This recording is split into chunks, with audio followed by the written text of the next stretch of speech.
There is no life coordinate in this whole theory, this whole doctrine. What are they doing? What they're doing is tracking money sequences. That's all it is. It's tracking money sequences, presupposing everything that matters. 1. There's no life coordinates. Wah! No life coordinates. 2. That all the agents are self-maximizing preferences seekers.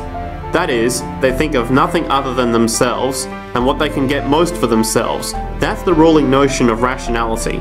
Self-maximizing choice. And the only thing that they are interested in self-maximizing is money or commodities. Well, where does social relations come in? It doesn't, except in exchange to self-maximize. Where do our natural resources come in? They don't, except to exploit. Where does the family come in as being able to survive? It doesn't. They have to have money in order to purchase any good. Well, shouldn't an economy deal somewhere with human need? Isn't that what the fundamental issue is? To satisfy human needs? Oh, need isn't even in your lexicon. You dissolve it into wants. And what is a want? That means money demand that wants to buy. Well, if it's money demand that wants to buy, it has nothing to do with need. Because maybe the person has no money demand and desperately needs, say, water supply. Or it may be money demand wants a gold toilet seat.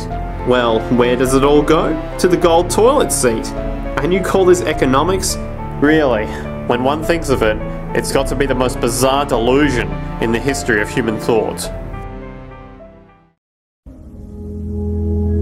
The economists say if you clear-cut the forest, take the money and put it in the bank, you can make 6 or 7%.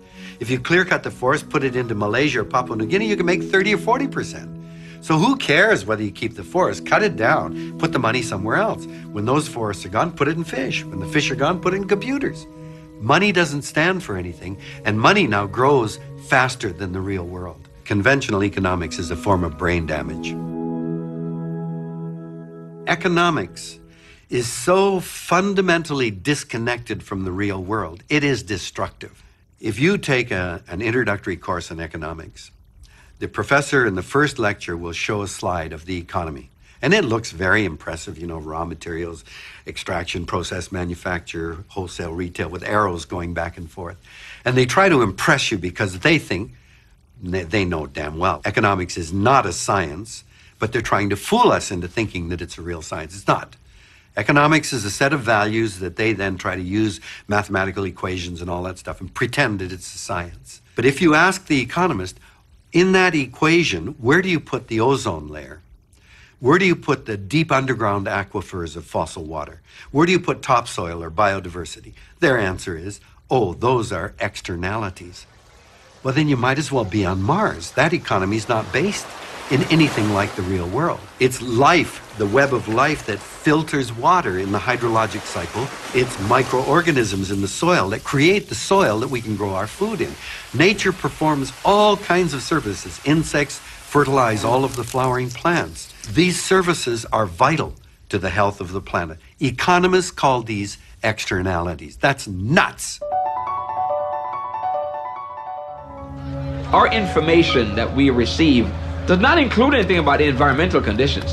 Because until the environmental conditions become a commodity themselves or are being traded, then obviously we will not have anything to do with that. It doesn't come into our psyche at all. In the age of biology, the politics is going to sort out between those who believe life first has intrinsic value, and therefore we should choose technologies and commercial venues that honor the intrinsic value. And then we're going to have people who believe, look, life is simply utility. It's commercial fare, and they will line up with the idea to let the marketplace be the ultimate arbiter of all of the age of biology.